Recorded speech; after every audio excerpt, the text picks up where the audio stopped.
tema warna hijau dan biru, menata majlis buat penyeri. Mula di Georgetown hingga ke Johor Bahru, memacu pembaharuan mengekal tradisi.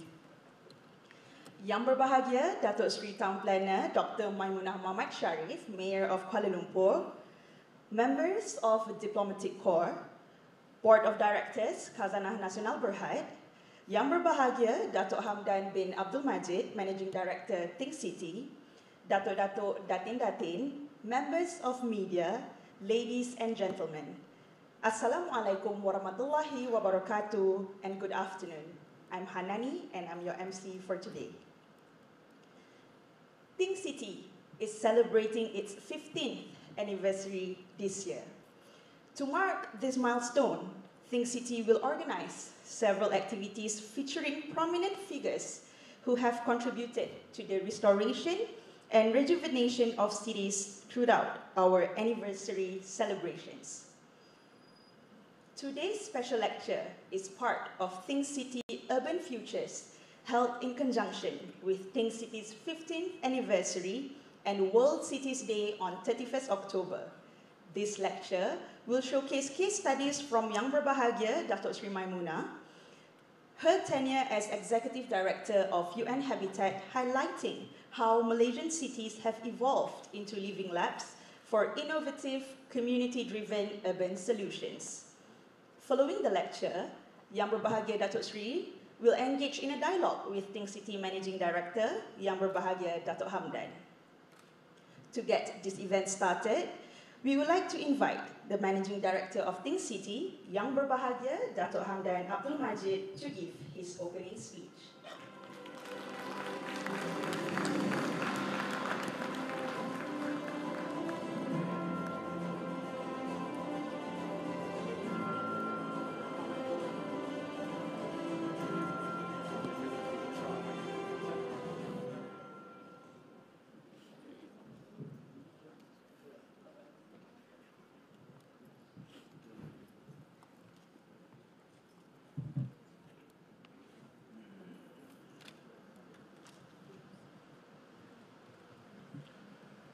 Yang Bahagia Datuk Seri TPR Dr. Maimunah Muhammad Sharif, Mayor of Kuala Lumpur, Your Excellencies, members of the Board of Khazanah Nasional Berhad, esteemed guests, partners and stakeholders, members of the media, and dear friends of Think City.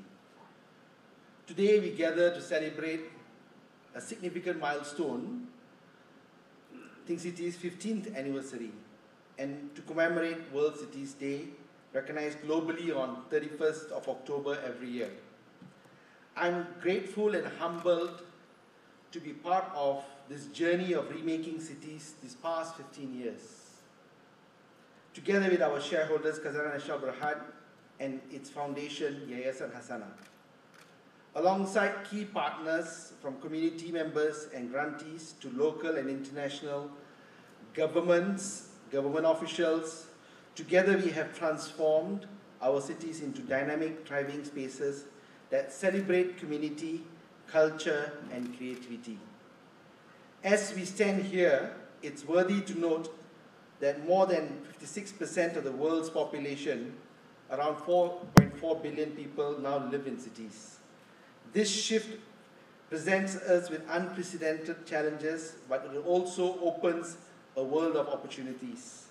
At Think City, we believe cities are engines of growth, spaces for innovation, and inclusive development and collaboration. By tapping into the power of small, which has been our mantra, community-driven initiatives and collective effort, we have seen how cities can unlock potential and catalyze progress for a sustainable future and the development agenda of the country. Ladies and gentlemen, probably let me just retrace back with you the journey that we have made in the last 15 years. Think City's establishment wasn't a coincidence. It was born from a rallying call to address the emerging need for a hybrid organization that could champion the journey of cities that help shape great urban spaces. It was established in 2009, and it was also the moment where the world marked half of humanity living in cities. It was an opportune time, and fortitude allowed us to establish an organization that had to pathfind and pioneer towards remaking our cities in Malaysia. Its beginning traced back to a moment of inspiration on a trip back from the UK. A realization came as we tried to understand on the journey that we made, was why is it that the West is able to actually ensure that the cities are very attractive places, a place where people converge, a magnet for talent, a place where economic growth and progress is seen very visibly. So this realization of the need for an organization sunk, and that we could walk the talk and innovating and implementing practical city building rather than conventional approaches. Think City started in Penang. It's also not by coincidence. I come from Penang, so yes, indeed, it was a place where I felt very strongly attached. And at that point in time, I was heading the office for Khazanah Nasional. As we looked at our challenge that we were looking in terms of strengthening Penang as a growth hub and a growth pole, we had to then realize then that part of the effort should not only be about reviving of industries that we see today, but rather it was also a journey of remaking Penang as a city region. So the journey started in Penang, using the city as a living lab to develop this innovative model for urban transformation, with a commitment to reinvigorating the local community, economy, and environment.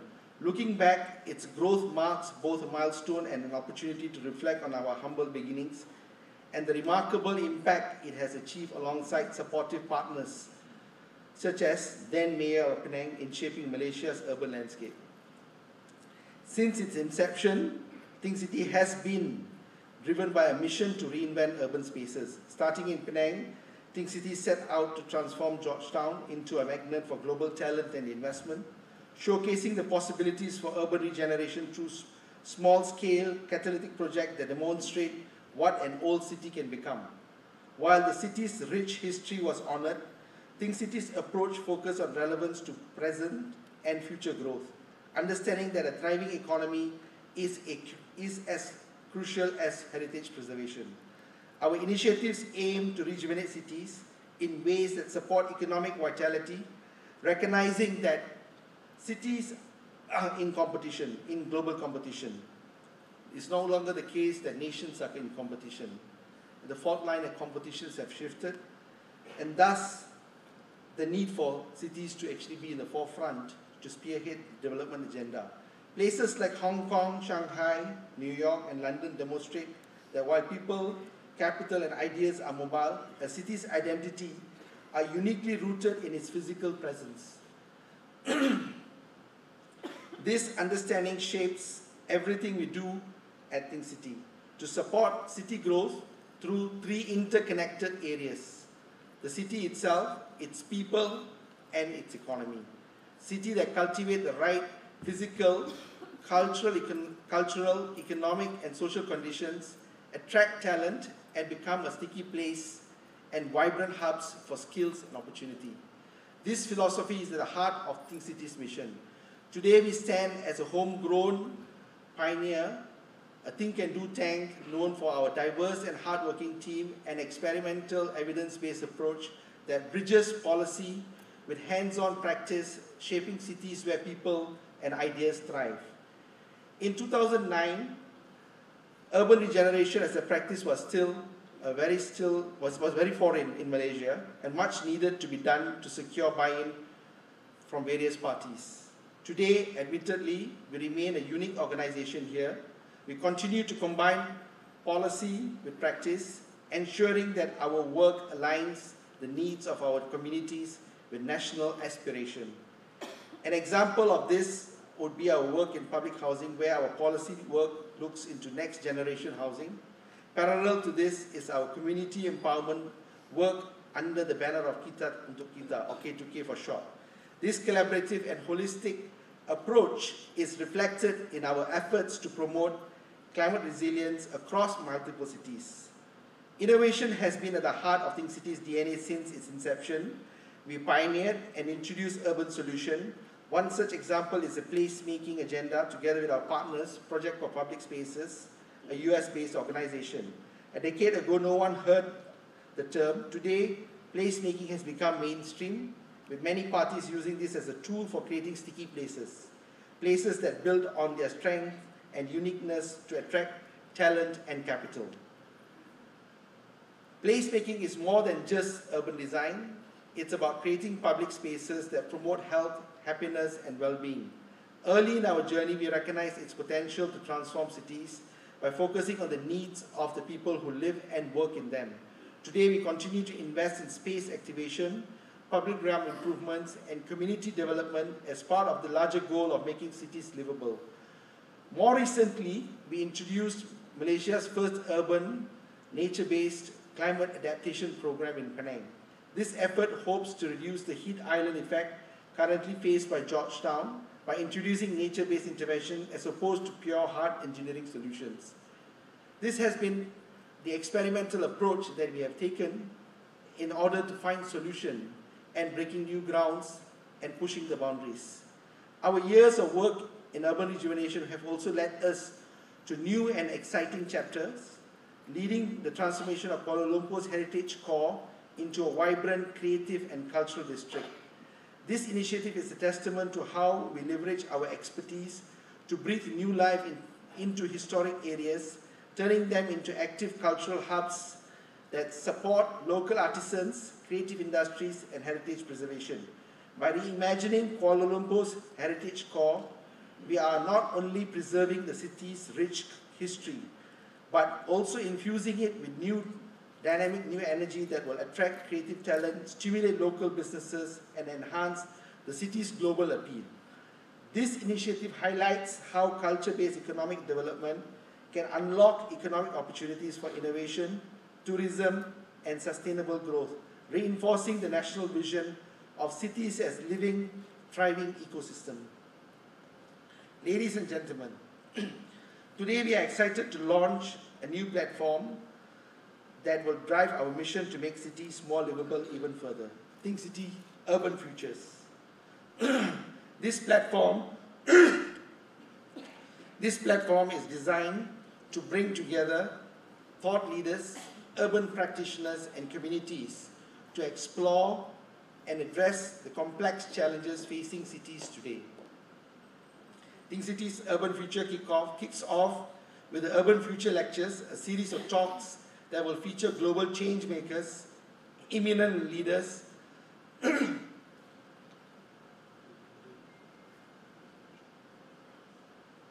taking the occasion to share a little bit about Think City, so please bear with me, that are shaping the future of urban living.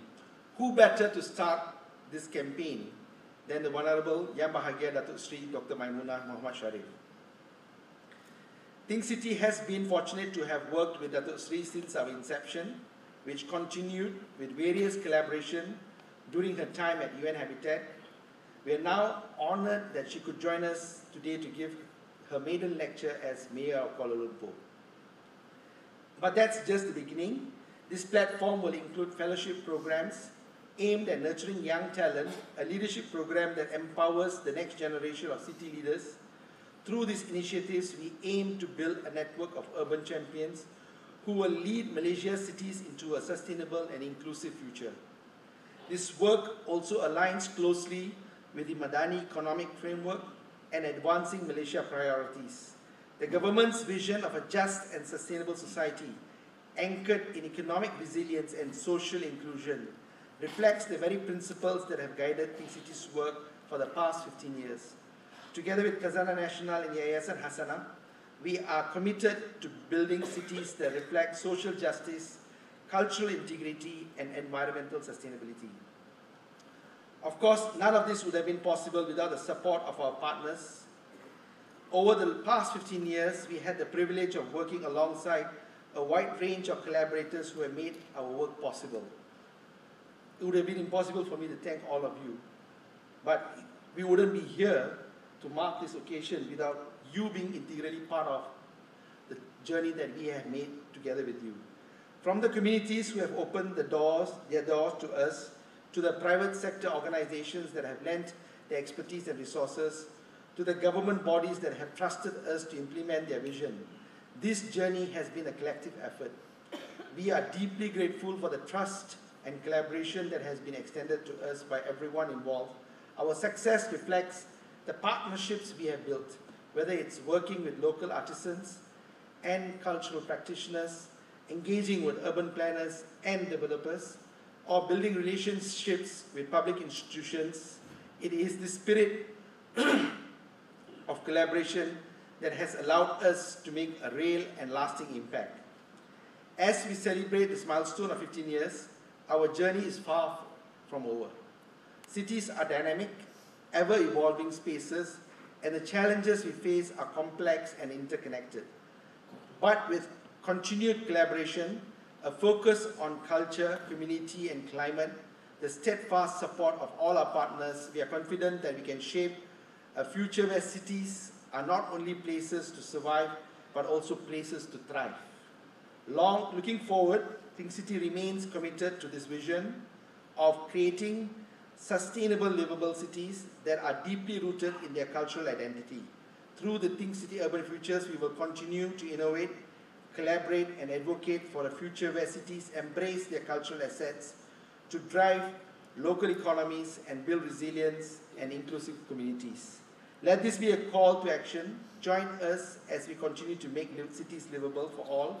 Partner with us, share your ideas, and be part of a movement towards building sustainable, culturally rich cities for the future. Thank you once again to all our partners, communities, private sector collaborators, and government allies for your unwavering support. We could not have achieved this without you, and together we will continue to make great strides. Ladies and gentlemen, we have come to the moment for why we all have gathered here.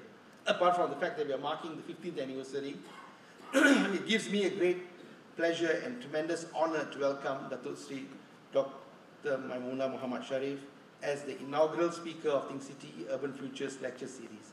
Datuk Sri Maimuna is not only a distinguished urbanist with a long career spanning over 4 decades, and the first ASEAN woman to lead UN Habitat, and she was also the first, probably the highest ranking Malaysian in the United Nations.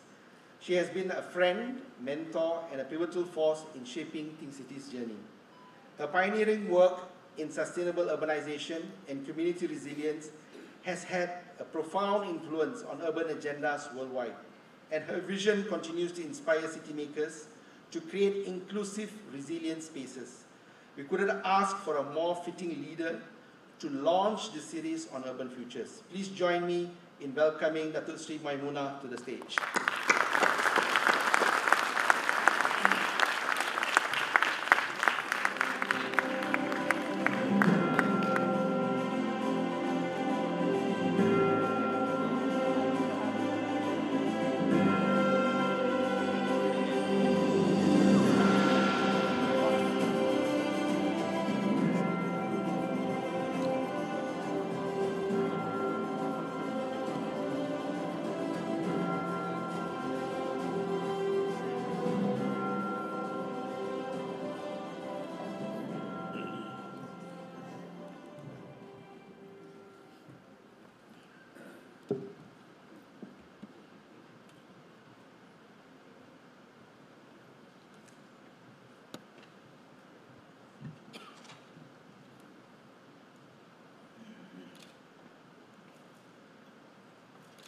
Thank you very much, Datuk Hamdan.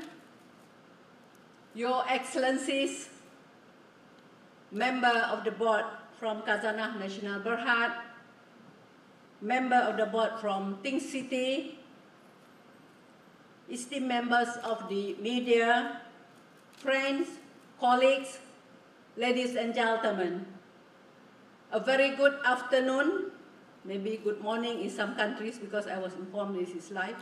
Morning, afternoon, and evening to all of you who are gathered here at DBKL's Auditorium, and also those who have tuned online. I'm very, very grateful that you all set aside your time. I'm sure that everyone are very, very busy, but you choose to attend this Think City 15 guest lecture series. I'm honored to deliver this inaugural lecture. When I heard Datuk Hamdan mention about my friendship with him and my collaboration with him, rasa terharu. Assalamualaikum warahmatullahi wabarakatuh. 15 years seems like a lifetime ago. I just mentioned to my colleagues who sat next to me, they said that if 15 years, kalau ada anak, I said it's already 15 years old, Form 3. And these 15 years is how far that we have to go back when revisiting my association with Think City. In 2007, when I was a director of planning in Penang City Council, I met Encik Hamdan at that time, now Datuk Hamdan already, when he helped to establish Khazanah Corridor Utara. You still remember at that time, we got Corridor Utara, Corridor Selatan, Corridor Timur, and Corridor Barat, on behalf of the federal government. Within 6 months after that, if you remember, in 2008, we were on the opposing side of the political divide, as the then opposition-led coalition took over the state of Penang. Then all of you remember, in 2008, Penang was under the Pakatan Rakyat. And at the same time also, Penang was given the UNESCO World Heritage List. And I supposed to get that 20 million from the federal government. You remember our then Prime Minister Pak La, when he mentioned that if Georgetown and Malacca is gazetted under the UNESCO World Heritage Site, 20 million for Penang, 20 million for Malacca. But 2008 will fall under the opposition. That is also for other reasons, what Datuk mentioned just now. Think City was there, and the 20 million was with Think City at that time. Actually, ladies and gentlemen, I have no choice to be Datuk Hamdan's friend. Otherwise, I cannot get that 20 million. But anyway, so as I said, that was the first time that was transfer of power from the ruling Barisan Nasional Coalition since 1969. For the next decade, Malaysia would go through a period of political transition, having an equal number of prime minister in the last 10 years as we did in the last 60 years. Yet, this period of political transition actually opened up space for a new ways of thinking and new ways of doing things. There was an opportunity to rethink, especially in the practice of city making and city management. At that time, 2009, in 2009, I was also at the head of the planning department. I was asked to set up the Georgetown World Heritage Incorporated when UNESCO awarded World Heritage status to Georgetown and Malacca as a historic cities of the Strait of Malacca. When you are listed, you have to come up with a conservation management plan, you have to come up with a World Heritage Office. I have no idea how to set up and incorporate it. I came back from England, joined Majlis at that time, Municipal Council of Penang Island, as a planner, with all the organization is in place, and now I've been asked to start from scratch to set up the World Heritage Office within 9 months. By then, the Chief Minister of Tuan Lim Guan Eng. I asked him, "Sir, why 9 months? Why 9 months?" And he said, "A baby is born after 9 months, isn't it?" Okay, that is the parameter and the KPI. And I have no choice, and I have no corporate experience, so I was fortunate that Datuk Hamdan shared his experience at Khazanah and from the investment banking. I'm not sure how to, I don't know also what is the AOA, Article of Association of Articles, something like that. Then he said that is the AIA, Articles, I cannot remember what is Article of Association. But I said, I know AIA is the insurance company. But I don't know how is all this all about. Then, well, we were working together, and I'm very happy. We delivered the formation of Georgetown World Heritage Incorporated within 6 months, not 9 months. And I remember that time, not only to form the Georgetown World Heritage Incorporated, but also to design the logo, to design the website, and also to have the Georgetown Festival in 2010. I was there in 2009. I remember I went back to the Chief Minister. Sir, now I delivered your baby. 6 months, but not premature. Fully grown baby, even though within 6 months. And we worked very well. And in many ways, the listing of the Georgetown as a UNESCO World Heritage Site for its living heritage and tradition was a catalyst of a new way of thinking about institutional reform. We needed institution that more inclusive and encourages participation. You know Penang, the NGO is very, very strong. You cannot do this, you cannot touch this building, you cannot demolish this building. That time they called me GM, General Manager. So I said, well, if I cannot be alone, I set up the advisory committee. I brought all of them in. You help me to manage the World Heritage Site together. And I think that is what we needed to build on the outstanding universal values of Penang, especially its spirit in civic ownership and participation. And we also needed to be nimble enough to bridge the political divide. I remember, if you know the Georgetown World Heritage Office at the Kanawon Street and the Lebuh Melayu, or Armenian Street, when I went there, I was from the planning department, the head of planning department, on the 16th floor in Komta. I really brought down to the ground at the Junction Heritage Building, which is very, very in bad condition. You don't even have a computer, no internet. I remember when I pushed the door, the window from my room, the general manager room, the window fall down. Because why?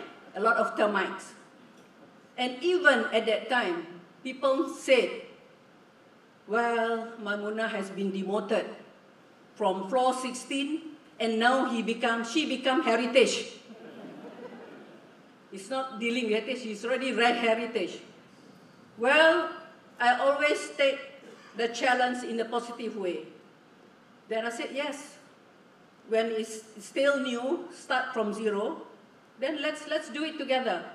Let's develop and let's protect the World Heritage Site together. And then at the same time, together with Georgetown World Heritage Incorporated, in short we call it GTWHI, and Think City work very well, blending our jurisdiction from federal mandate respectively. We decided to collaborate for the well-being of Georgetown, Penang, and Malaysia. I remember at that time, I told the Chief Minister then, he is still bringing this matter in the Parliament. Why 20 million given to Malacca? Why not to Penang? Why not to Penang City Council? I said, sir, you go and fight in the Parliament, but let me work together with Think City, with Datuk Hamdan, and let us spend the money of 20 million in Georgetown. So that is the main role, in the main important things that we need to do. So Think City, as you all know, is very much an innovation when it first established back in 2009. Dato' Hamdan will agree with me when I say that Think City is still a bit of an anomaly today, but it is what I call an out-of-the-box idea. I think now we want to jump another level, call for think without box at all. Out of box, we still have the border, but now things without box. It is a wholly owned subsidiary of Khazanah Nasional, a Malaysian government investment holding arm. So it is not unusual that Think City is run like an investment bank and always asking its grant recipient to think beyond output, but to include outcomes and return on investment that Malaysia is taking through a small grant program. Every time, this is where, I think for the past, how many years I was in the government, sometimes when we spend the money, we seldom think about ROI. What is maybe ROI in terms of quality, and also the quantity. Quantity be calculated, and also the quantity, the social cost. And working with Think City, we always say, what is the ROI? If we spend this much, well, how much that we get back? So I think this is very important at that time. And yet, when we in local government meet them, Think City behave like an NGO sometimes. But after that, you ask me, because I also have a link to the government. And you can understand why. At first, in many cities, it was not readily welcome. Yeah, Datuk? It's not easy to penetrate to Penang, and not easy also to penetrate to Seberang Perai. When I was the president of the Municipal Council of Seberang Perai, I brought along Think City to Seberang Perai. It's not easy, because it was looked at that time, why you encroach into my territory? I have all this, why? But I don't think in terms of territory. I was thinking that why don't we work together? I think at that time, we came out with the principle of 4P, public, private, people partnership. I think until today, until I went to all the way to UN, I still brought that idea. And now back to Kuala Lumpur, I still introduce the idea to my colleague in Kuala Lumpur, the principle of 4P, public, private, people partnership.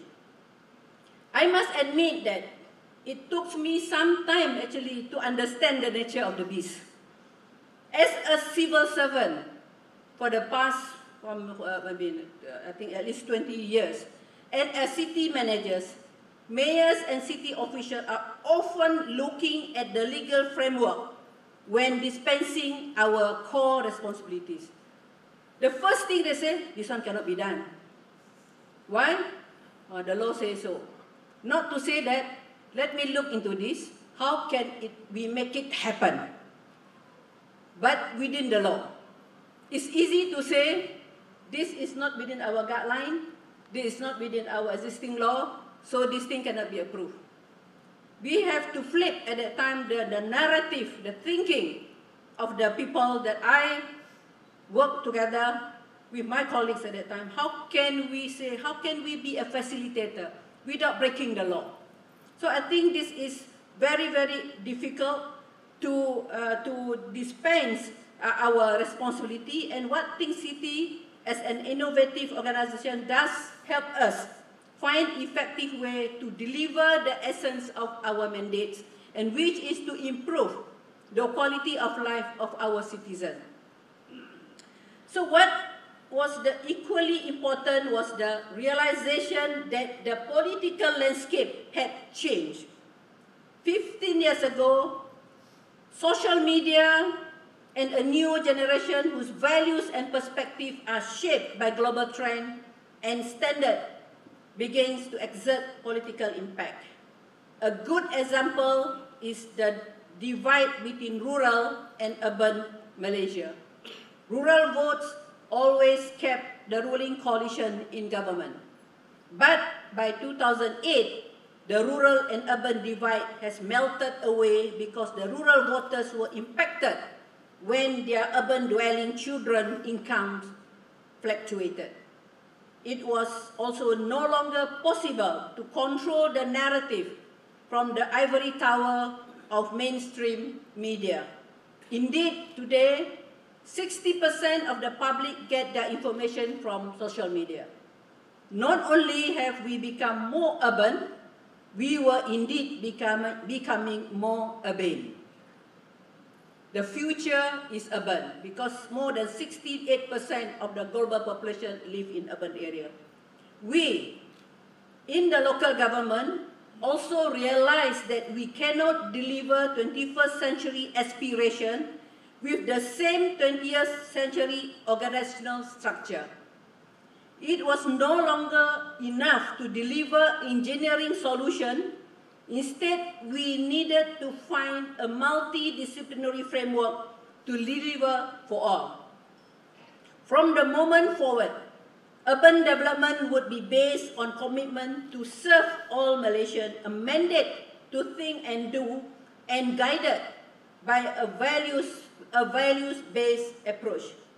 The core value that make up every intervention must be guided being inclusive, developmental, sustainable, climate neutral, and respectful.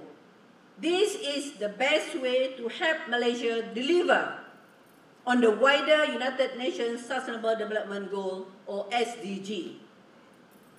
Your Excellencies, having served 2 terms as the Under-Secretary General and Executive Director of United Nations Human Settlement Program, or in short, UN Habitat, I have been privileged to witness firsthand the importance and effectiveness of organizational innovation that give rise to a new ways of thinking and managing urban challenge. Throughout my 6-year tenure at the UN Habitat portfolio expanded to include projects in 1,600 cities in 93 countries. From immediate response during the COVID-19 pandemic to the most recent provision of shelter and humanitarian support in the war-torn cities in Gaza, Afghanistan, Iraq, Sudan, Haiti, I can name many other countries. I can testify to how necessary it is to invest in organizational innovation. In the past 6 years, my team at UN Habitat have also working very hard to flip the script on urbanization. Urbanization has always been seen as a problem. Is it true? It is true that cities contribute 70% of all carbon emission. It is true cities generate 2 billion tons of waste every year. But cities also provide 80% of the global GDP. Cities is also the hub of talent and ingenuity. In short, cities is also the engine of growth. Why can't we flip the script that sustainable urbanization cities provide urban solution rather than the challenges? But we need to do it together. In short, if we plan our cities well, ensure development is sustainable, we can indeed contribute positively to greater equality and ensure a brighter future for our grandchildren. At this point, let me take the opportunity to thank all the member states. I saw also many ambassadors from the member states, from the countries who are here. I would like to thank all the member state representatives here for your continued support during my tenure as the Executive Director of UN Habitat. And now, by your presence here, you continue your support during my tenure as a Mayor of Kuala Lumpur. Thank you so much, Excellency. Thank you. People used to say that I used to be a mayor of the world, but now I'm back in Malaysia and be your mayor. Down in Malaysia, down in Kuala Lumpur. And by this, as saying goes, once a mayor is always a mayor. So ladies and gentlemen and excellencies, When I was at the UN, I'm often being asked, what is the blueprint for sustainable urbanization? What do you think about, what is it, sustainable urbanization? Is the Malaysian and wider experience in Asia the exception rather than the rule? Are we just exceptionally good rule-abiding citizens? Is the answer a strong, benevolent leaders? Do we still fly in the GIS formation with Japan in the lead and followed by the ASEAN tiger economies of Singapore, Taiwan, South Korea, and China? And whether this model is still relevant to emerging economies of Malaysia, Thailand, Indonesia, and India? Is the alignment of cities, people, and economy, the alignment of spatial, economic, environmental, and social cultural element the key to sustainable urbanization? These are all the question marks. And indeed, from the perspective of spatial development, it seems to be the case that plan-led urbanization is the answer, helping to float all boats, just as China lifted more than 500 million people out of poverty. The greatest human achievement in recorded history.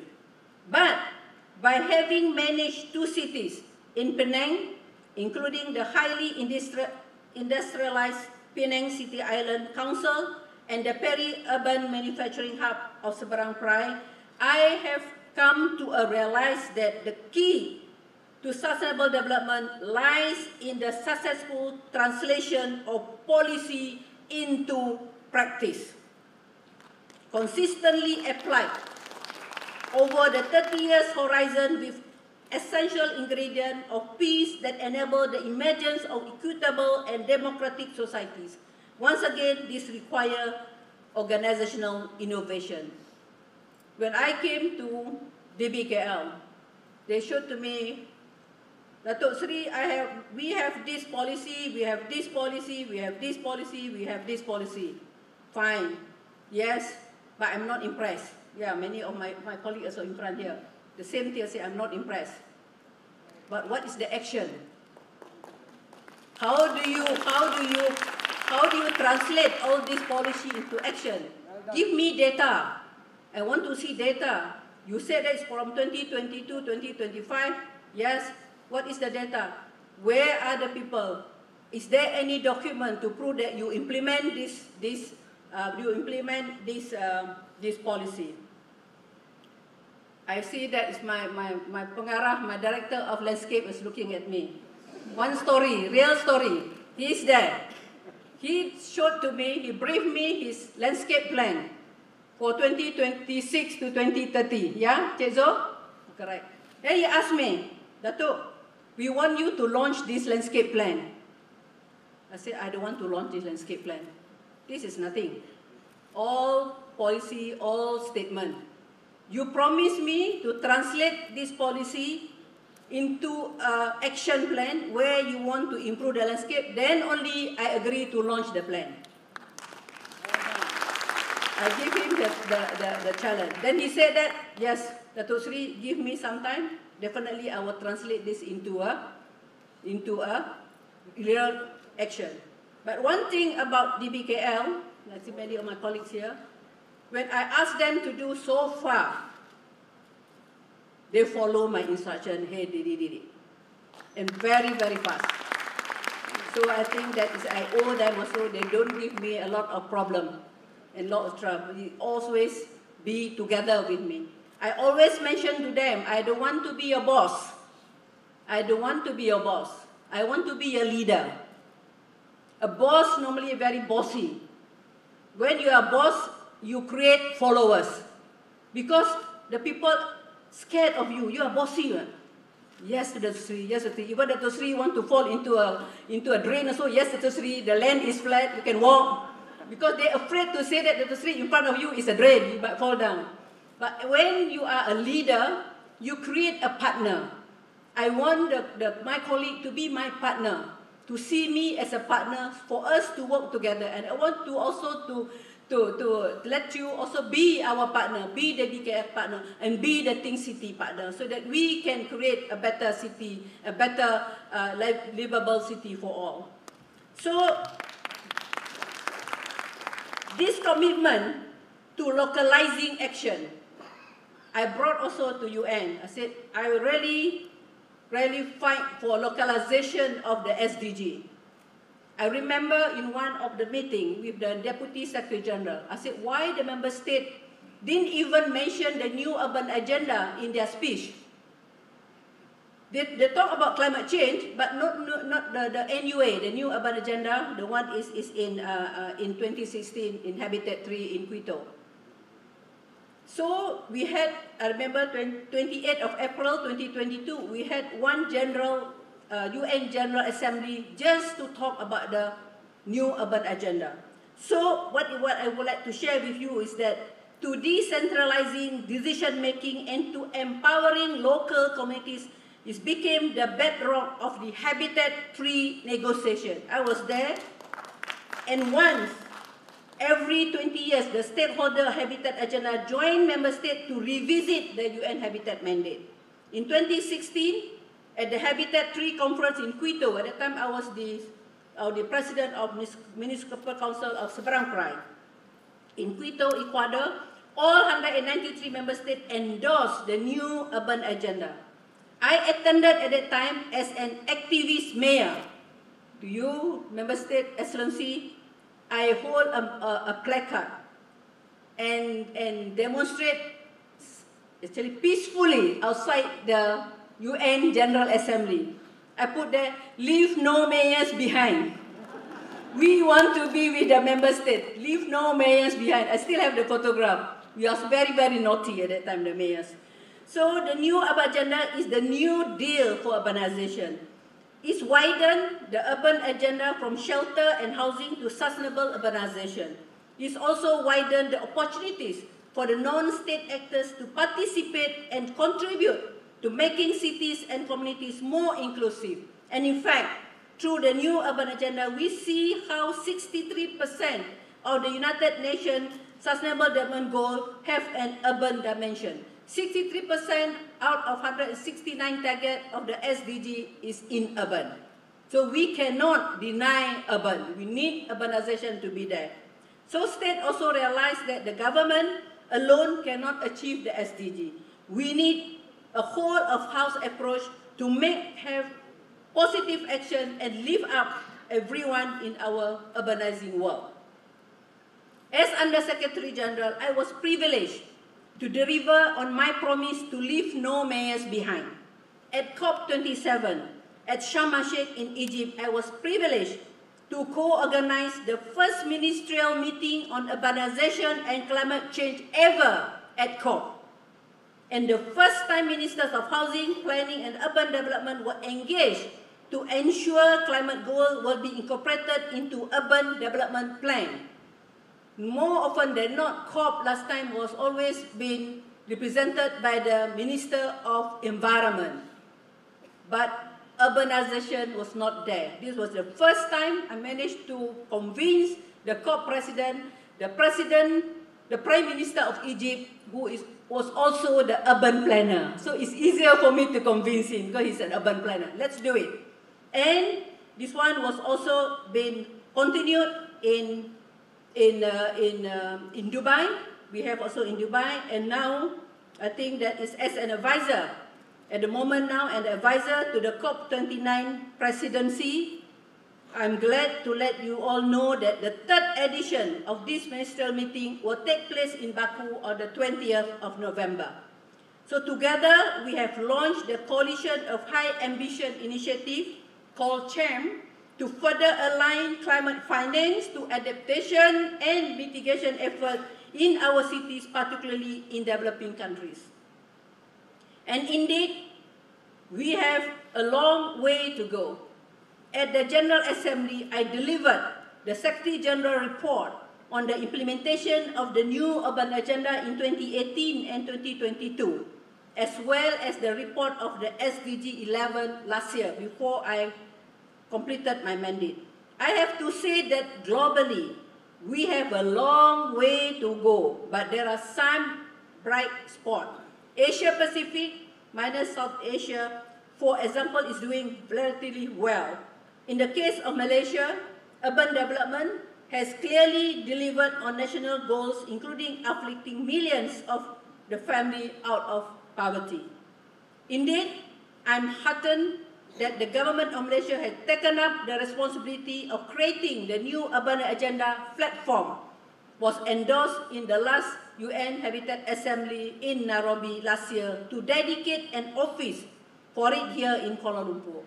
So through Urbanist Malaysia, another innovative organization, we're not only creating this digital platform for voluntary reporting by member states in Asia Pacific region, but also partnering with my colleagues in UN Habitat, UN ESCAP to provide capacity building work with the ASEAN member states. As the chair of ASEAN, we will also be hosting ASEAN Mayors Forum here in Kuala Lumpur next year. Ladies and gentlemen, now that I have established the global context sharing of some of my personal views with regards to the theme of the lecture series today, now let me share some focus area and flagship program solution today that I believe will make for a livable tomorrow. And I believe this program will help Kuala Lumpur achieve the transformative change that all Malaysians deserve, and ultimately, I would like all your support to transform Kuala Lumpur for a livable and lovable Kuala Lumpur.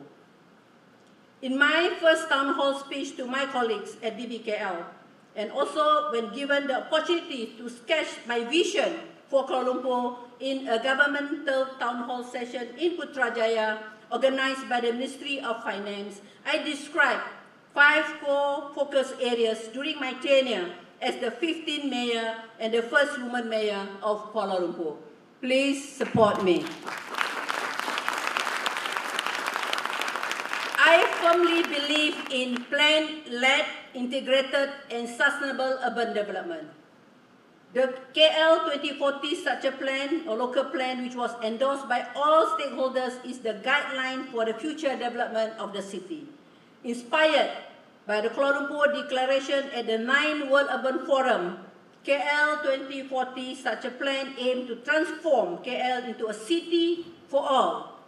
Indeed, as Prime Minister Datuk Seri Anwar Ibrahim declared at the ASEAN plus China meeting in June this year, we must ensure that our cities are livable, inclusive and future-fit places.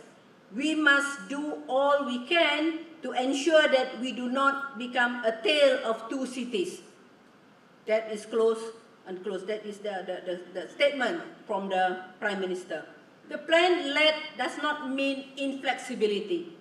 Instead, it provides the basis for consensus building. I welcome all the stakeholders to sit down and discuss what kind of city we want. We need development as a city must constantly and consistently meet the needs of its citizens and all those who come here every day, every hour for a better urban future. But too much density, a city that is in constant gridlock, and a city that is shaped by short-term thinking, quick gains, quick profit cannot go on. In some areas of Kuala Lumpur, we need to hit the pause button to rethink and to find innovative ways to meet the needs of the present and the future generations. The second focus area is climate change, resilience, and the need to live within our environmental envelope. Pollution of the air, water, and soil is resulting in the rise of health challenges. For the first time since 1960s, our children living in some of most deprived communities in Kuala Lumpur have the same nutrition rate as my generation. This cannot continue. It is important that we forge a new social contract on the environment, and I welcome Yang Berhormat Dik Nazmi's commitment to build bipartisan consensus so that Malaysia can fulfill our climate commitments. Kuala Lumpur has all the right policies. We are making all the right sound and we are sending all the right signal, but does our action reflect the nice policies, reports, and the guidelines? I'm asking you. No. As the advisor of the COP29 presidency, I have advocated for greater local action to implement the climate goals. During my tenure in Kuala Lumpur, I wish to ensure that no green lung, water catchment area, public open space that is already gazetted be de-gazetted.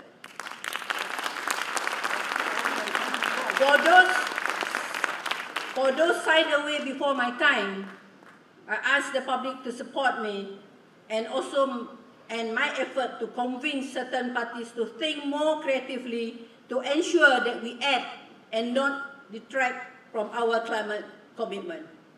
At DBKL, we are committed to energy transition and we are working hard to put into practice the KL Energy Master Plan. I also introduced Zero Waste as one of the flagship programs to complement the cleanup effort under the patronage of our Ministers of Housing and Federal Territories, respectively. It is important that we also link up all our green spaces as we have opportunity to preserve the world's oldest rainforest in the center of Kuala Lumpur.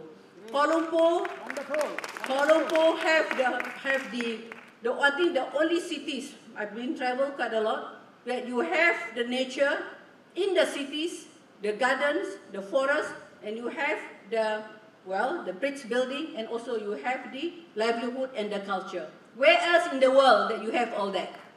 Only in Kuala Lumpur. A third focus area is to do with pro-poor policies, as we want to ensure that Kuala Lumpur live up to its reputation of being an inclusive city of opportunities. As I told my colleague, I came from a family of rubber tappers. I came from a poor family. My late older brothers had to leave home at a very young age, at 12 years old, to leave to support the family in Kuala Lumpur. So I know how important it is to strengthen our social safety nets, one of which is public housing, and more importantly, providing safe living environment for our families and fighting chance to succeed in life.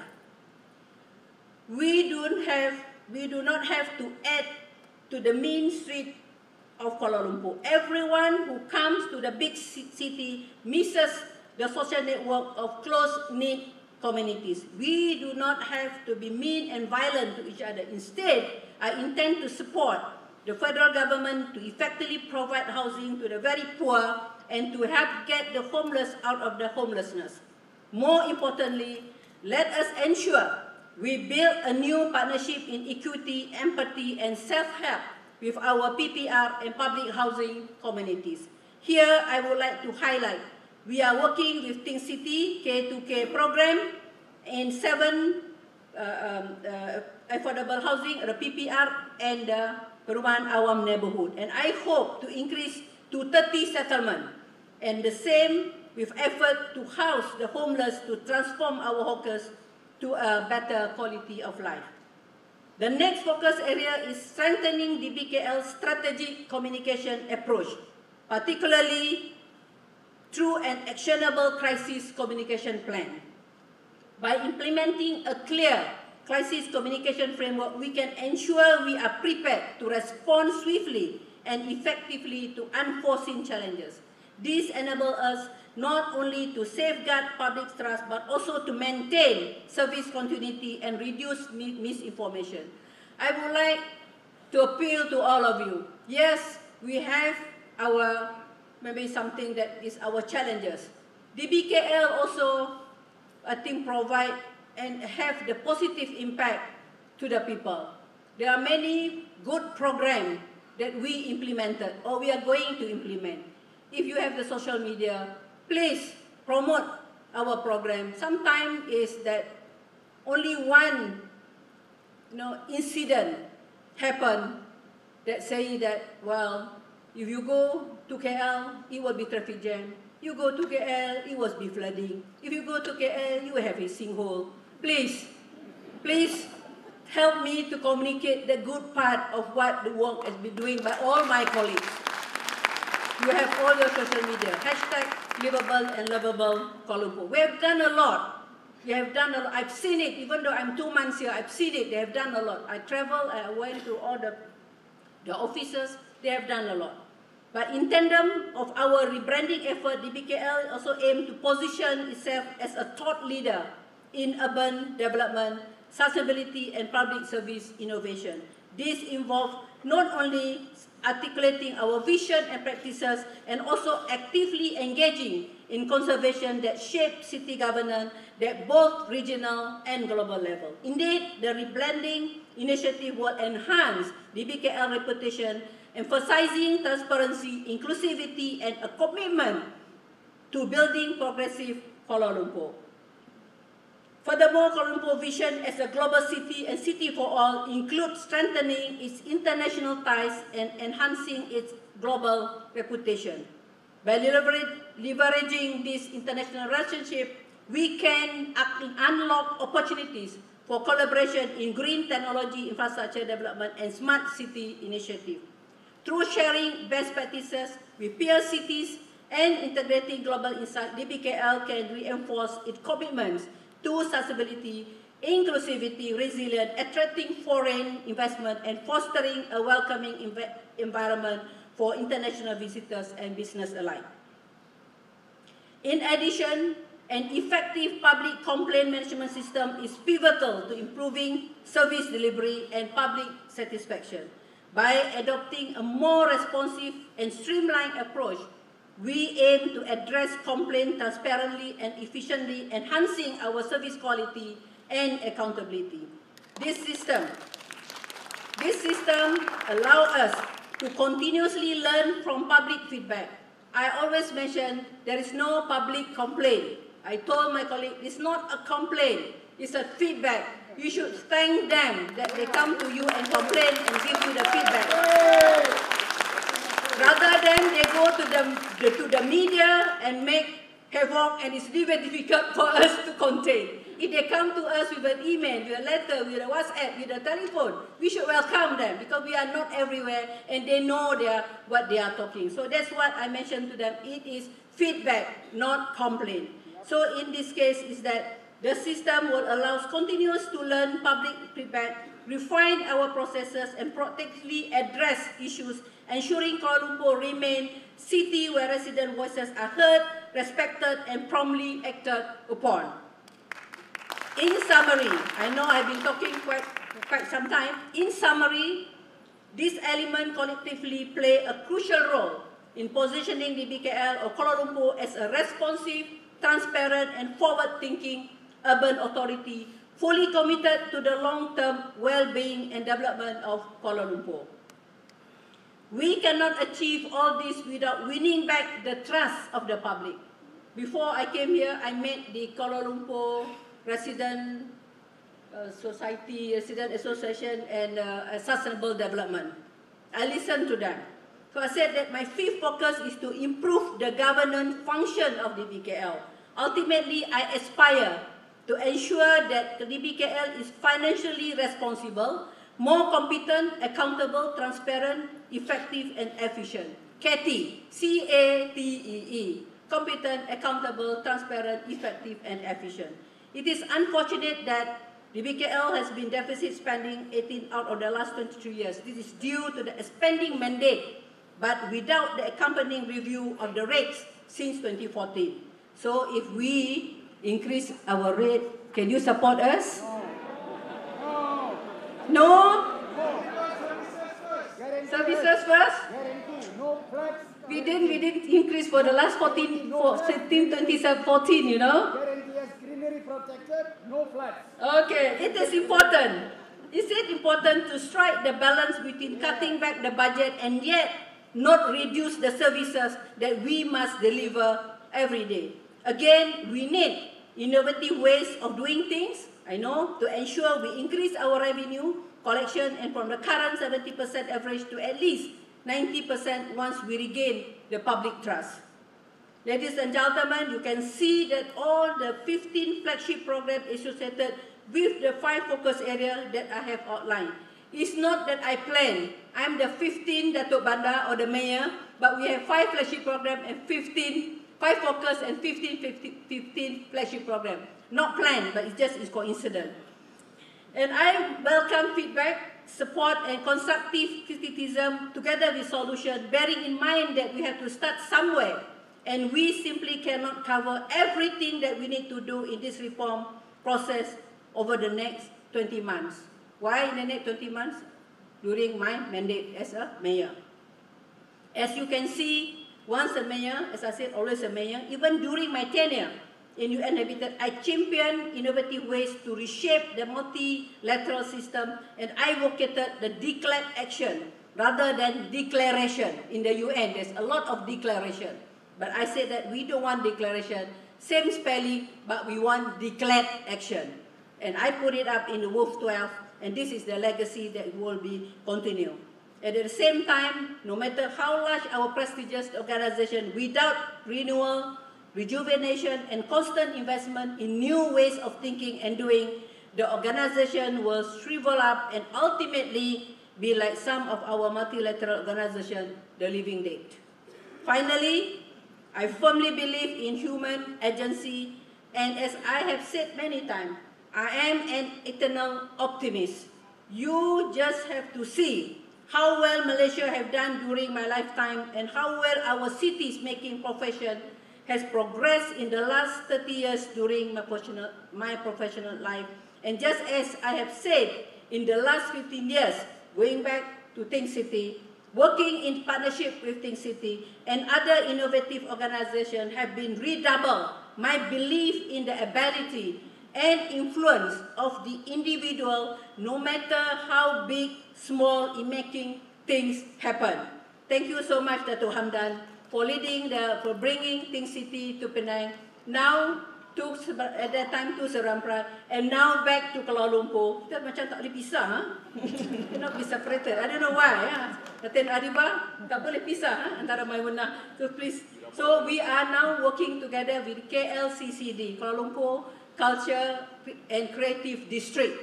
And please join me in transforming our cities, our communities, in helping Kuala Lumpur transition a livable to a lovable city. Let us aspire to inspire before we expire. Thank you.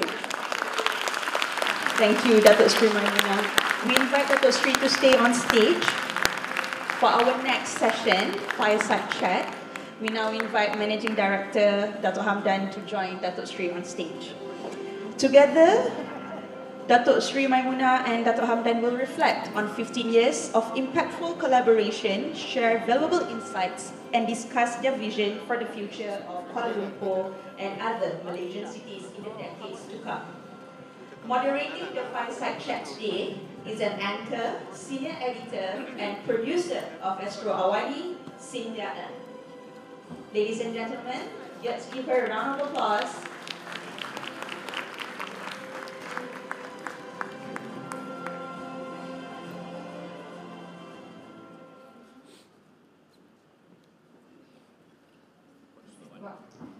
First of all, I think that was such an inspiring speech, and like both of you who have close affinity to Penang, I have a very strong affinity towards Kuala Lumpur because I was born here, just 2 km away, and I've been raised here my entire life. So first of all, thank you so much for that inspiring vision that you have for Kuala Lumpur industry.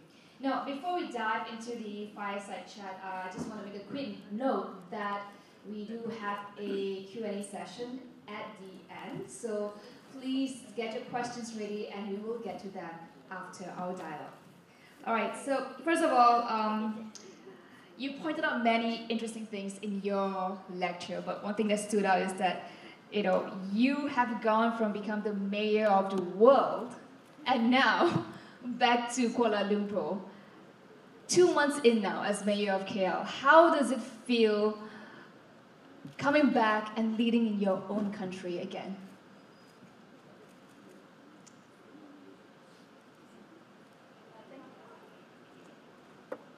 Thank you so much, Miss Cynthia, for that question. Actually, I ended or finished my mandate as a Executive Director of UN Habitat in February 2024.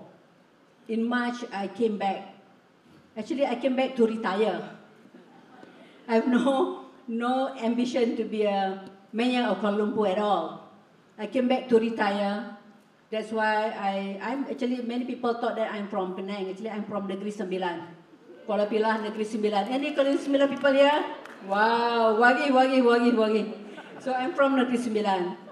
And I went back to my hometown actually to be a farmer because I love farming. And even in Nairobi, I have 349 chicken, 400 rabbits, and 27 ducks. I even bought, the salted eggs and shells. So I went back. Then, well, on the 13th of August, I received a call from the Prime Minister and asked me to come and help and be the mayor of Kuala Lumpur.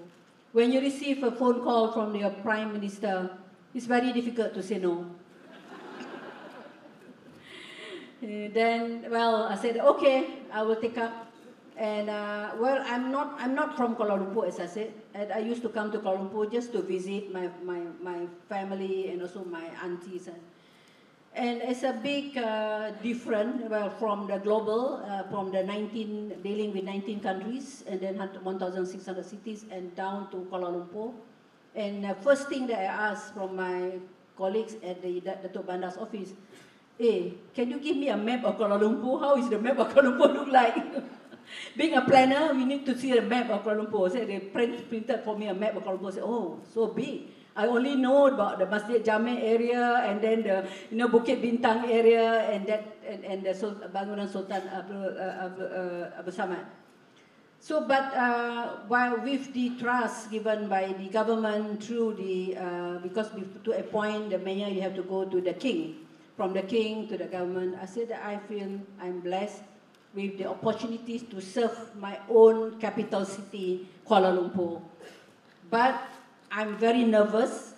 I'm very, in a way that, because the moment the news out, I can see the expectation of all of you and the expectation of Malaysian I received through the WhatsApp and all that.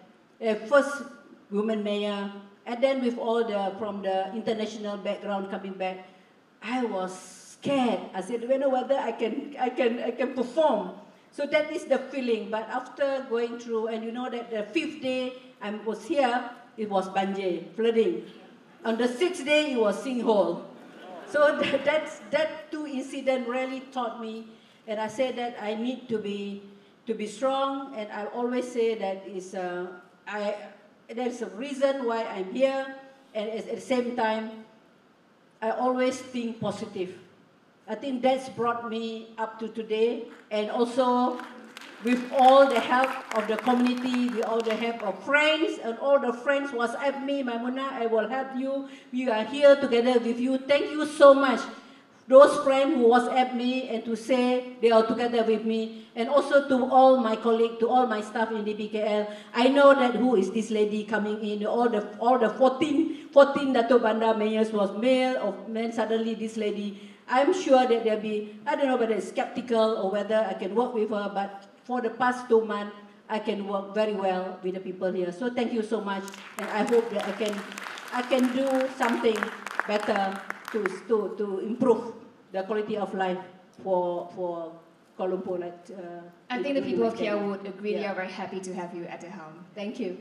Now, just staying on with you, Dato, for a second, because you mentioned something in your speech which was quite intriguing to me. Like, one of the things that you said that, in some areas in Kuala Lumpur, it is perhaps time to hit the pause button and also rethink, how we can break away from quick gains and short-term fixes, which has been quite prevalent in our planning in the decades that we had. So I want to get a sense of where do you think those pauses are needed? Where exactly are those areas that you think that we should be focusing on at this point? Yeah. In Kuala Lumpur, I've been given the document, Kuala Lumpur Such a Plan, and the Kuala Lumpur Local Plan 2020, and now the Kuala Lumpur Local Plan 2040. And I have the chance to read through the executive summary. I think one of the areas we have to really look is that all those areas that where the affordable housing that need to be upgraded, need to be relooked, and also the process of redevelopment, the process of refurbishment, and also to look into the improvement of the basic services. What I meant by pause here is that we need to rethink deeper when we would like to do for any redevelopment, or at the same time replanning for the Kuala Lumpur. As for example, like what I meant by pause is that now we are rethinking in looking into the heritage and the culture of Kuala Lumpur. Because when you travel in many cities, you will see that I want to see the old city, old part of the city, and the new part of the city. So that's why when we look into this, what I mean by pause is that rethink, planning, and do the thinking. Don't rush to implement. Do the rethinking, then thinking, rethinking. Then once you have all the principle ready, all the criteria to me, and all the public engagement, and when you present and you implement, then it will be faster. I give you some example. When I was in Penang, it took us to do 10 years for the Campbell Street project, because at that time, all along the way, a lot of problem. But when we did for the Penang Road, it took us only 9 months, because we learned. We took longer time for thinking, rethinking, rather than rushing for the implementation. That's what I mean by pause. Thank you. All right, thank you so much, Dr. Maimuna.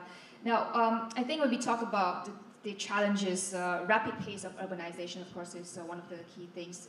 In fact, looking at data, 2040, 85% of Malaysians will be living in urban areas, and I think that's a big, significant shift for us. So with these levels of urban growth, I'd like to get to you, Dr. Hamdan. Where do you think are the most pressing areas that we need to focus on to make our cities not only livable, but also resilient in the face of all the challenges that's happening? For instance, climate change, overpopulation, and that, yeah. I think first and foremost, we need to acknowledge the fact that we are today an urban nation. Though I think many of us still have memories of the notion of what I would call that we are going to go back to a rural environment. But the reality has set such that we have become one of those countries that has got a very high rate of urbanization. Now, the question arises is that are we unlocking, while we have been very successful as a country in terms of being able to actually manage this rural to urban transition, over the last 50 years, we have seen that number has gone from 1 in 4 persons to now more than 8 out of 10 persons living in urban areas. And more importantly is that we have seen the absolute number of people increase. In the last 20 years, 10 million people have been added into our cities. So you can see the volume of people that you are managing in cities has increased tremendously. So leave aside the percentage, look at the absolute number of people. With more people, more complexity. And cities need to be looked as complex systems. So framing and understanding cities as complex systems and understanding that there's knock-on effects from one point to the others.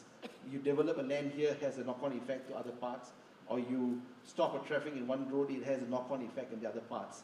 So understanding how our city works is going to be one of the key things. Now, the second thing, I think it's also, as what Datuk Sri has said, we need to update our rule book and methods of how we manage our city. We somehow are still stuck in the 20th century. We are operating in the 21st century. And how do you ensure that we can stay in touch, not only in touch, but rather to future-proof? And more, the reality is that we don't live in the top-down environment. It needs to be both a top-down and a bottom-up approach, such that there is ability for collective partnership and collective action. Because a city cannot succeed on its own. Cities is all about people, but people make cities.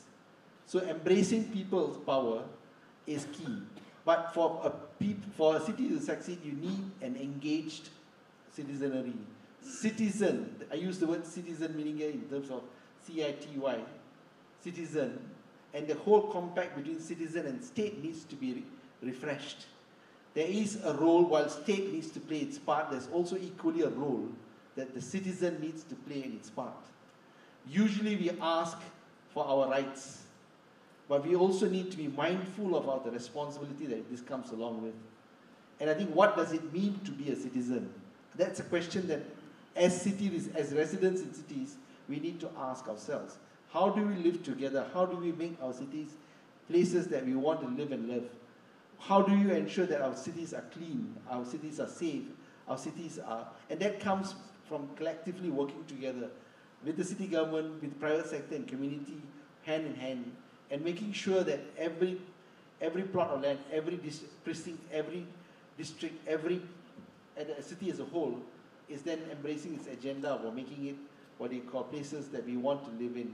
And I think that's key in terms of making sure that you know, as we urbanize, the problem is now more intra-urban management, no longer the issue of rural-urban.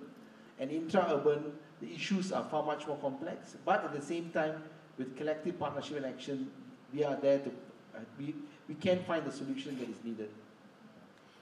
Can I stay with you for a minute? Because I do want to talk about Georgetown, because I feel that Georgetown is a case study. You know, it has been so successful in its regeneration and its rejuvenation. And what do you think worked there?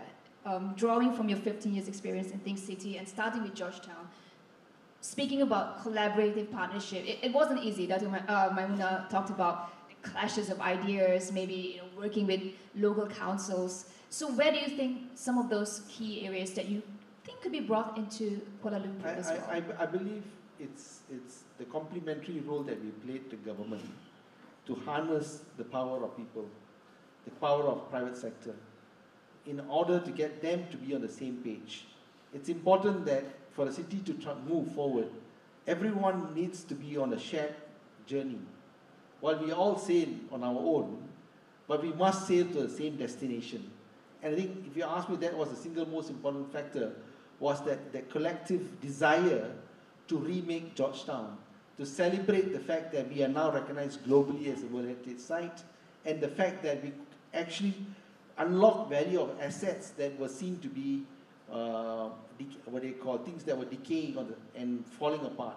All of a sudden, this became gold mine.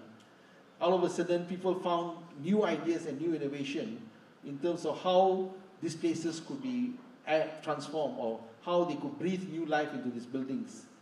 And all of those came from the fact that there was this desire from the people to make that change. I just want to share one real story, real example. When you talk about Georgetown, there is one guy by the name Mr. Low. He came to my office in the Georgetown World Heritage Incorporated. He wants to demolish his old building. Then that building was on category 2. Then he said, you cannot demolish. He was very upset. Why I cannot demolish this? The only property that I have, I want to build up 5-story building and all those things. So the point is here, then when I brought to him, I showed to him the original bidding plan for that building, which is a forefather, I think his great-grandfather's building, and how beautiful it is. My point is here that convincing the people, make them understand the value of heritage. And at the end of the day, it's a long story, at the end of the day, he came to see me, I think he got a grant from Think City, helped me how to restore my great-grandfather's building, where for the first thing that he was very angry with me, I want to demolish a building, I want to build more, this is the only building that I have. But when he understands, he become the champion. He advocate our work on heritage. My point here is that we need to communicate, we need to make them understand. So that is the challenge, and we need a thought leaders, we need somebody who knows about conservation in order to talk to them in their own language, not the heritage and conservationist language, not bombastic language, just a real language. So once they understand, they will champion. So I've witnessed that actually in Kuala Lumpur, what Think City has done in pockets of areas like Chinatown, Zhongshan Building is a great example, around Masjid Jami areas. So getting that community buy-in, right? Why are we doing this? What's in it for you in some sense? That's a very realistic question to ask, right? So how do you foster that? Because at the end of the day, like say, cities, people make the cities, right? How do you create a sense of ownership, looking beyond profits, looking beyond wanting to build the next mall or the next condominium, right? It's a lot of pressure. And I truly, truly appreciate that, Maimuna, when you said that you will do your best to keep the green spaces in Kuala Lumpur, to maintain water catchment areas. I think that is so encouraging to see. But the pressure is real. Who wants to take that? I think if you ask me, owning a land is a right by law. And some people are going to be very upset with my views. But I think, or not as my thing, but rather it's my view that to develop and unlock value, it's a privilege. And that privilege needs to be earned, not from just purely the approval from the DBKL, but rather it's a privilege that you need to earn from society at large. And in fact, the process in the town and country planning advocates for that as a spirit, where you got to seek approval from your surrounding owners of asset and others. And when you build something, you must be adding something positive and not detracting. You should not be sucking out the area as a whole. Example would be that you build a shopping mall and then you kill all the smaller retailers in that area. Now that is negative outcome. I think, so that is where I think not only it's the responsibility of the city government, but it's also the collective desire of us as right here, that we need to ask ourselves, what type of city do we want? Do we want every plot of land to be given equal development right and maximize their built potential and be this characterless city? Or do we want to have a city with great spirit, identity, a place that people find distinctiveness, that differentiates ourselves? I said in my speech earlier that cities are competing. When cities compete, what is that basis of competition that you are able to be in control of? The only things that you're in control of, you don't control money, you don't control talent, you don't control technology. You can go anywhere in the world. But you can control the fact that you protect your nature, your culture, you protect your, built environment, you protect what makes a distinctiveness of the city. So these are things on which you build your competitive edge as you think about your city. Would you like to add to that? To me is that sometimes people used to say seeing is believing. So when you talk about the conservation, you talk about this, our program is KLCCD. I think people want to see the proof that for example, in Georgetown, it's proven. I mean the vibrancy of the community, the people coming back to the city, and then the youth. We have the what do you call it, the lab, the youth lab, and then the hubs. The startup hubs for the young people there. So I think this is what we need to do, is that we need to show them the result. It's not also good to just talk. We have to deliver. I think in order to deliver, that's why we have priority areas that we want to show the result. What we said, what we believe, these are the results. One is it normally when the result is good, then there will be people coming in to follow, to replicate the good result. So here, I think my key point is that we have to prove to them that conservation or heritage is also a development, but in the broader sense, not only the skyscrapers. Thank you. Thank you, Dr. Maimuna. One of the key focus areas that you mentioned earlier has to do with climate and climate change and how it's affecting our cities. I think we all can agree that it's scorching hot in the afternoon and by petang, hujan lebat, and then floods, and then landslides. I mean, these are occurrences that will happen more and more often. So I think I want to get to perhaps both of your insights about this very pressing issue for city dwellers, right? What are some of the immediate steps or priorities do you think will take shape in your tenure as Mayor of KL, and where do you think you'll be focusing on when it comes to climate? When it comes to climate, I think one of the indication is flooding, floods. And I remember through my experience in Penang, when we, in 2017, it was big flood in Penang. And we did a lot of cleaning up, a lot of community work, and a lot of dredging, a lot of new infrastructure. So even when I was in Nairobi, I still keep in touch with the community in the Jalan P. Ramlee in Penang. And they said that, Dato', now from the work that you have been doing all this while, it's still flood, but not to the knee, but to the ankle. You see, it's still flood, but it's not to the knee. But what I want to see is here, in the DBKL, we have the climate action plan, we have the mobility infrastructure, grid adaptation plan, energy efficiency, smart waste management, we have the disaster management. But as what I mentioned in my talk earlier, that we want to translate all this plan into a work on the ground. My priority is that we have a very, I think it's immediate action that we want to do is that we need to work together with Alam Flora and SW Corp to clean up the drain, to desilt the river between us, and also to work together with JPS. And also at the same time to clean up the retention pond. I think that is also important. And of course, we have a new mitigation project for this year and also next year. That is as far as flooding is concerned. And we also would like to plant more trees. Not only planting, but to make sure that plant survive. Sometimes you are very happy to say, oh, I plant 1 million trees, but how many survive? So I said it's to plant more trees and also to get it survive. To plant more trees is another area. Another one is also when we discuss during our retreat is that everyone talking about a sponge city and see how we can connect the public or the pocket park through the green connector. I mean that is also in our pipeline and to do a lot of landscaping to link it.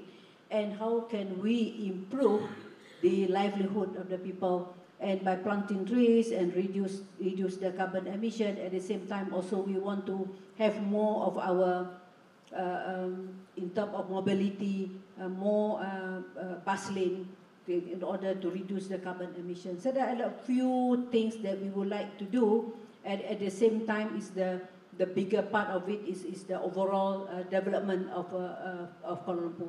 And I want to appeal here also to use this session for all the people out there, the communities, please help me to keep the city clean. Because when the city is clean, I think when you throw the rubbish at the proper place, I think it will help us a lot in managing the climate change, especially here in terms of floodings, and also to reduce the problem to the people in the city center. So that is a few areas that we would like to do immediate, short-term, long-term, and the sustainable term. Thank you. I understand that Think Cito has a climate resilience team looking into this Sure. as well. I think probably I'll just add to say that cities definitely are the forefront in terms of facing the brunt of the environmental challenge that is now no longer in the distant future, that it's present, that every one of us feel, and probably in our childhood, temperatures were probably between 5 to 8 degrees lower. And we have not seen the level of intensity of rain. In fact, we are seeing extended periods of drought, and we are seeing intensity of rain in shorter periods, and overwhelms the urban infrastructure. And the fact that is that we have lost green cover, and and as a result of it, you see huge amount of runoff, and eventually every inch of water goes into the river, and the river eventually, floods over. The way forward is that you need to really think of a city and the city in the context of cities being part of nature and embracing nature to be part of the city. And that means that we need to really think about what Dr. Sri Maimuna has already raised. It's about aggressive new ways in terms of urban greening, but the types of right plant selections and ways in terms of making your city more sponge-like, so that you use gravitational approach towards what do you call, water movements, principles of making, as part of the process of when you make a smart city, it also cools the environment. When on a hot day the water transpires out. So this is where we have been pioneering this work, our work in Penang, where we've been looking at the whole approach of the fact that we not only we need mitigation action, but rather we need adaptation. The fact that we need to adapt to the change that is present today, and how do we use nature as a pathway forward. So we have secured a grant from the Adaptation Fund, and which are currently developing a pilot project together with JPS and MBBP, where we're looking at upstream water management, downstream flood management, and issues around urban greening, and including we are rethinking of materials, because if we walk on the street, our road surface can go as high as 80-90 degrees in terms of heat. How can we actually deal with those type of aspects? Our wall plasters and all that, all of these things are what I would call key things that we have to innovate, and that's the part of innovation that we're currently working on. Started in Penang, we're working in Kuala Kangsar, we're also working in Shah Alam in terms of exploring how can we actually deal with the issue of flooding, and more recently we also have been collaborating with the city of Yongping and Batu Pahat. Thank you for sharing that. Just to share that things that the nature-based solution in Penang, the climate adaptation plan, climate adaptation fund, we were working together with the UN Habitat when I was executive director of UN Habitat. And now with Think City moving to Kuala Lumpur under the Urban Future, Think City Futures just now, I hope that Think City will also work together with DBKL and look for the fund for the Climate Adaptation Fund, where we received $10 million to Penang, and now I think it's a time to work together in Kuala Lumpur. Yes, we'll do so. Thank you. Thank you. We have about, well, I should go to the Q&A soon, so please get your questions ready. But just one final question. On the theme of making cities inclusive and a city that works for everyone, I think earlier you just mentioned briefly what the PM has said, a tale of two cities, right? That's a very striking image, because you don't want one side that's thriving and the other side that's left behind, which is happening in our cities, right? So just final note before we get to the questions is, what can we actually do to ensure that Kuala Lumpur remains a city for everyone, be it for people who've just newcomers to KL and those who have been here for a long time, who've been applying their trade here and want that continuity. Dr. Maimuna, what's your approach to that? Inclusive cities, yeah. Yeah, inclusive cities. If you look at the DBKL, the Kuala Lumpur City Hall, such a plan, the hashtag City for All, the inclusive cities, and I think the mantra leaving no one behind, leaving no place behind is always in the Sustainable Development Goals mantra. I think what we talk about inclusive cities here, there is cities for everyone, because cities are for the people and people are for the cities. I think that's why I started with my focus just now is plan-led development. We want to see plan-led development, and because through the plan-led development, then we should take into account of all the relevant parameters to be inclusive. So that's the importance of having the plan-led development and plan-led urbanization. And I really hope that we can work together. And then it's also what the two Amdan was mentioned, is a bottom-up approach. And top-bottom approach, and the convergence of ideas in the middle. I think that is very important. It's top-bottom without the bottom-up also cannot be. Bottom-up without the leaders also okay. It's not working. So it's bottom-up, top-bottom, and convergence of ideas in the middle. I think that is the principle, the 4 P's that I mentioned earlier. Thank you. When you think about inclusive cities, what does it mean to you, Dr. Hamdan? I think the reality is that we are urban citizenry. I think it means for me is that we should have a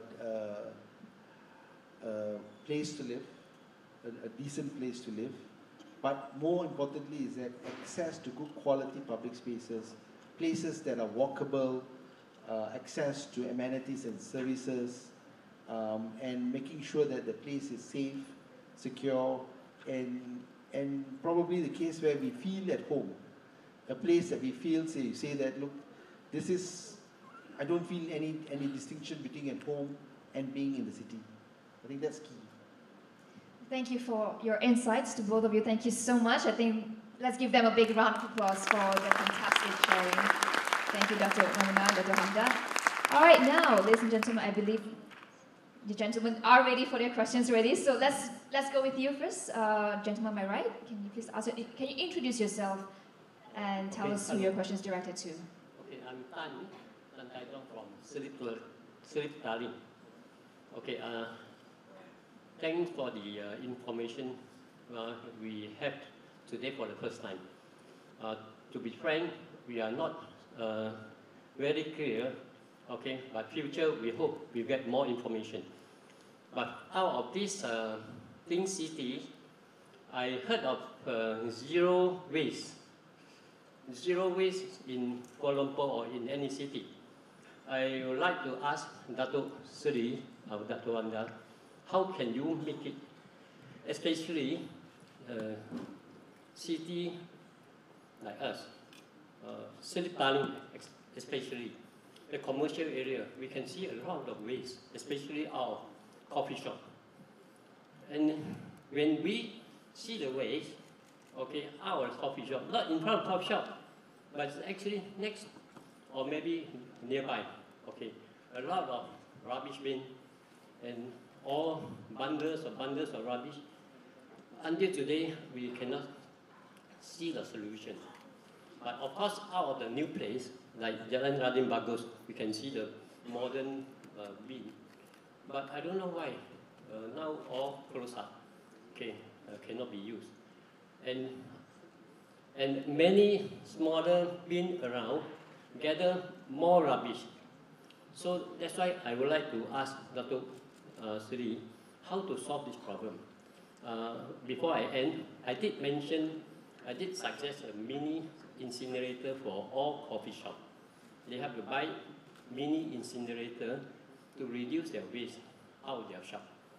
But so far, I have not seen any solution or any plan from DBKL.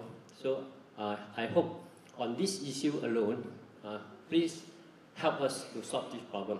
Thank you very much. Thank you, Mr. Tan, for that question. Dr. Sri? Thank you, Mr. Tan, for that question. Regarding this, we are not talking zero waste, towards zero waste, Kuala Lumpur towards zero waste, because I was involved in zero waste movement together with the First Lady of Turkey, Excellency Emine Erdogan, and I've been to Istanbul and Turkey, how she did it. And it's also brought up to UN General Assembly that every 30th of March is a zero waste day. Maybe we should celebrate next year, 30th of March. Not celebrate today, but celebrate with action what to do for the zero waste. Let me share with you. When you talk about zero waste, first thing that we must think to reduce waste generation. That is the first thing. How can we reduce waste? Then only we talk about recycling, to reduce waste. And then how can we do it? We have to do it with 4R. We know about reduce, reuse, recycle. But I add another 1R, rethinking. When you go shopping, you rethink, you must bring your own bag. Don't use the plastic from the shopping, because you know the plastic at the end becomes the waste. When you go for food in the restaurant, I used to say that my colleague will know, eat till finish. Meaning that you rethink, if you are hungry, then you take full. If you are not hungry, take half. But the moment it's on your plate, you have to finish it. It's simple, but it works. But through how to reduce waste generation, that is one. This one is what I think most people talk about, circular economy. Circular economy, meaning that from the production to the packaging to the consumer and where you throw the rubbish. This is not only at the consumer level, also at the production level. You know, this is circular economy. And then another one is also have to do it integratedly. We cannot think of waste alone. We have to think from the production, as I said, and also on education. We have to tackle education. We have to tackle from the small children. I remember when I went to Japan, that they said that it's 40, they took 40 years to what they are now, but they started from young. So I think this is important in terms of education and also on advocacy, communication, and at the same time on voluntary. You voluntary to reduce waste, to voluntary to recycle. I just want to ask, when talking about waste, how many of you here do recycling and composting? Put up your hand. Not many. Mr. Tan, are you doing recycling? Composting? No? So you ask me the question how to reduce waste, how to go zero waste. We must have the behavioral change, and everything start from us, from the individual, to change our own behavior and our own way of living. So I think that is, I can give a lecture on zero waste because I've done it before, but I think can be done, and I'm very optimistic, but of course it's not within the short term, but we need to have a very integrated approach to waste. Thank you. Thank you, Dr. Sri. Can we get a question from the gentleman on my left? Yeah, congratulations, Dato', to rise to the Can we get occasion. your name, please? So now, I'm Mustafa, architect and urban designer. I think that two low-hanging fruits that Dato' can do straight away, because we in the cities would love to walk in the city, but you must have a very good walking surface. So if you can have a look at every single area, especially where the tourists are going, footpath is the most important, because we are going into an MRT culture, and we are going into public transportation. So I think that's very, very crucial. Number two, garbage. When I went around the CCD area, the garbage is always there for a whole day. But tourists are looking at it and taking pictures of our beautiful buildings. So I would suggest that whenever there is in the CCD area, we can do like our homes. If we have a party or keramaian, we make sure the toilets are frequently cleaned and also be desanitized. So if Alam Flora could take the garbage every 2 hours all around KL, I think we don't have garbage in that area. And you need also one more thing.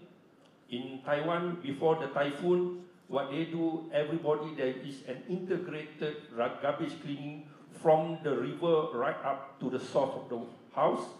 So they will call JPS, IWK, Alam Flora, City Hall, and even the community to clean up all the clogged drains every time, so that we don't have flash floods problem.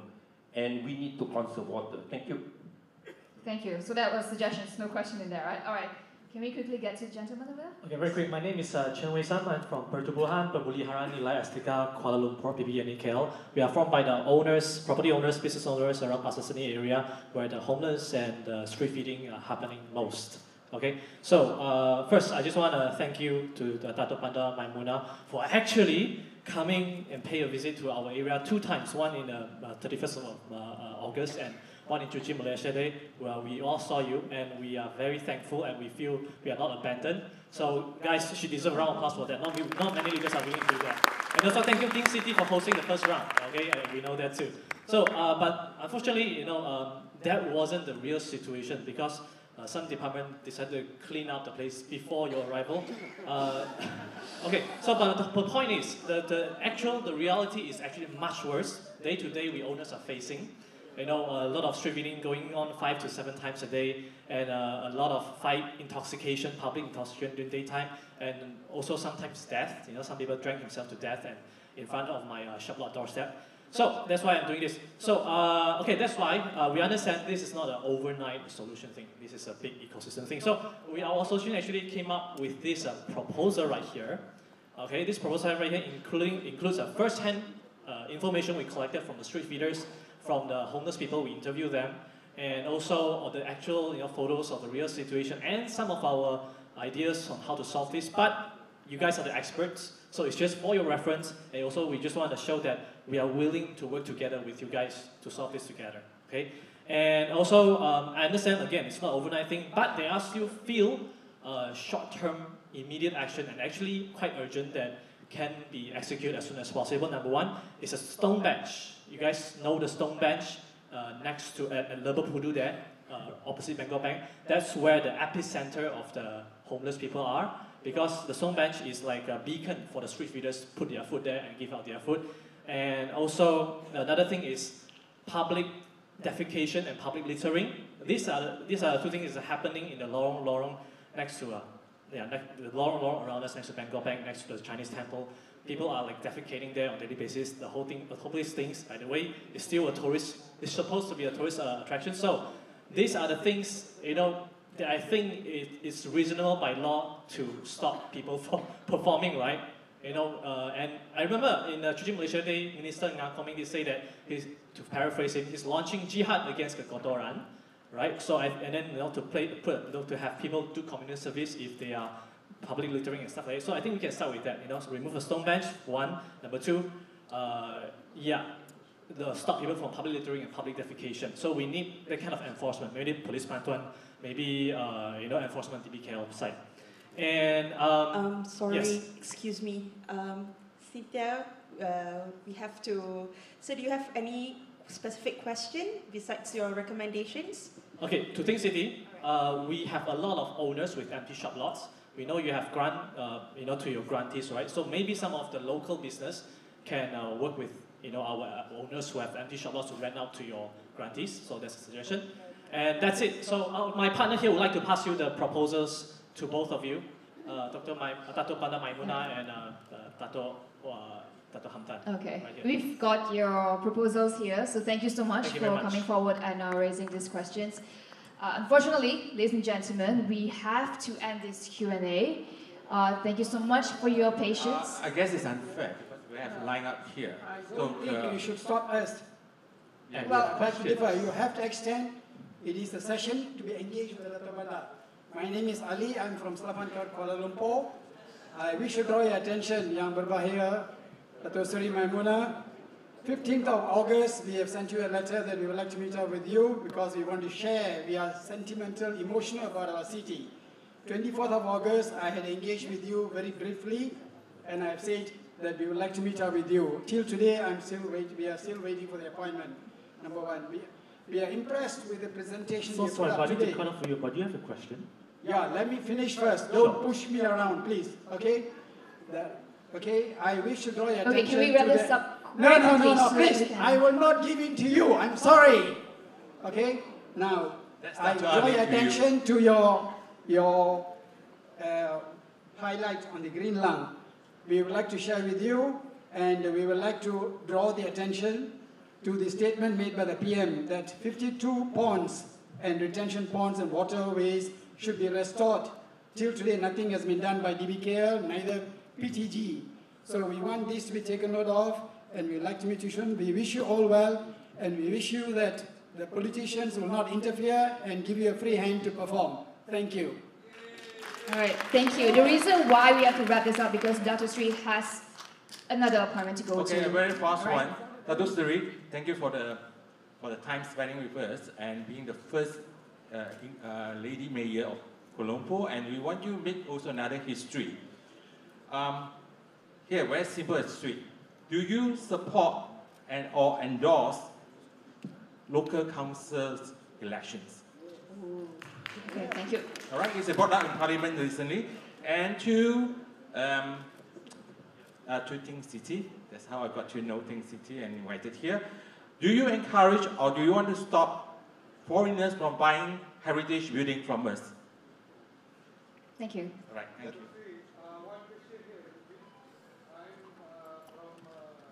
I'm so sorry, we have to wrap this up because she needs to go, and I think we need to be respectful of her time as well. Question from a female perspective, if that's okay.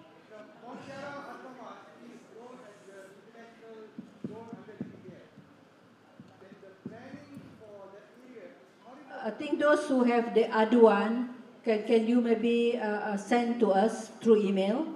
Because I'm very, very sorry. Maybe Mr. Loh, we can get one from the gentleman here. Then I need to stop because I have another meeting at 5. Actually, so there are people waiting for me. I have to chair a meeting, but I will give you the last question. Then anything that you need me to do, please email to me. Then we will look into that. Please, sir. Thank you. I'm only interested in SDG 17, and that is actually collaboration and partnership. So I'm very grateful I'm here, and on your side is Hamdan, Dato' Hamdan, and yourself. You only have 20 months left. It would be great if you can think of a template of how in the 20 months you can meet with respective NGOs or interest group in order to achieve what you plan for. The Madani government also have a lifespan. So what you do for Kuala Lumpur, this template in consulting with so many interest groups, if you can do that and it can be replicated to places like Malacca and so other many places in partnership also with Big Tech, I think we all can move forward together. Thank you. Thank you so much. All right, thank you so much for sharing all your thoughts and your questions. Once again, thank you for your patience, and thank you to Dato' Sri, and thank you to Dato' Hamdan for sharing your insights. A big round of applause to both of them. Thank you very much. Thank you so much, Cynthia. And once again, thank you to Dato' Sri Maimuna and Dato' Hamdan for your insights. And we would like to express again our special appreciation to the moderator, Cynthia Ng. All right, we'd like to invite Dato' Hamdan to present a gift of appreciation to Dato' Sri Maimuna.